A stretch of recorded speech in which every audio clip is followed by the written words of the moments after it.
Nouveau de tous et toutes, de toutes les formations sociales, politiques, associatives qui sont rassemblées pour dire maintenant plus jamais ça, et pour engager une campagne sans précédent pour obtenir en effet la sortie concrète du nucléaire. Parce que ça fait maintenant des années qu'on se fait balader. Après Tchernobyl et les premiers mensonges, on nous a dit plus jamais ça. Je me souviens qu'à l'initiative du réseau, rappelez-vous, au moment même des attentats du 11 septembre, on envisageait les pires scénarios et on a dit plus jamais ça.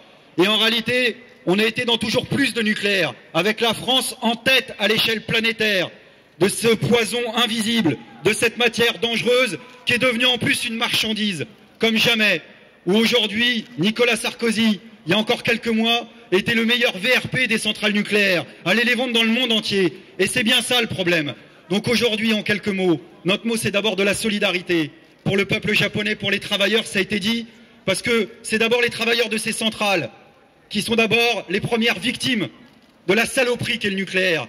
Et à ma connaissance, c'est pas les actionnaires, c'est pas ceux qui s'enrichissent, c'est pas ceux qui profitent du nucléaire, qui vont chercher par exemple à calmer un minimum la catastrophe, qui vont chercher par exemple à refroidir les réacteurs. C'est des travailleurs qui se sacrifient, qui savent exactement ce qu'ils sont en train de se faire actuellement. Donc aujourd'hui, notre pensée, elle va d'abord à la population. Et puis, c'est un grand coup de colère collectif qu'on pousse ensemble. Et je crois qu'il faut l'assumer. Il faut l'assumer, ce coup de colère, par rapport au gouvernement qui nous expliquait qu'il y avait un aspect indécent, à, entre guillemets, profiter de ce qui se passait là-bas. Mais il n'y a rien d'indécent. On n'a pas aujourd'hui le droit d'être en colère. On a le devoir d'être en colère pour le peuple japonais, pour les peuples du monde entier, pour notre population comprise, et faire en sorte que les centres de plus de 30 ans soient fermés immédiatement, que les nouveaux projets soient abandonnés, et qu'on établisse un seul et même service public de l'énergie, en expropriant tous les requins aujourd'hui qui sont en train de s'enrichir dans le domaine de l'énergie, EDF, Areva, Total, j'en passe et des meilleurs. Tous les arguments du nucléaire, ensemble, on les a démontés ces dernières années. On a prouvé que le nucléaire, c'était le contraire de la démocratie, c'était le contraire de la transparence. On a prouvé que c'était le contraire de la soi-disant indépendance énergétique.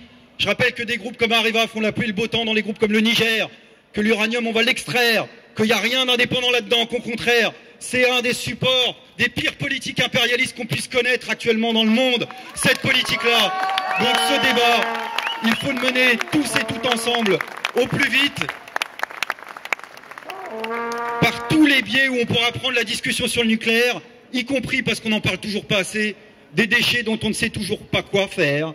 Et je pense notamment à ceux qui, à Bure actuellement, se mobilisent toujours pour faire en sorte qu'on abandonne le centre d'enfouissement des déchets de Bure. Donc la lutte continue pour la sortie du nucléaire, et du point de vue de la dignité, on n'a aucune leçon à recevoir du gouvernement qui utilise monstrueusement ce qui vient de se passer pour au contraire vendre un peu plus le nucléaire dans le monde.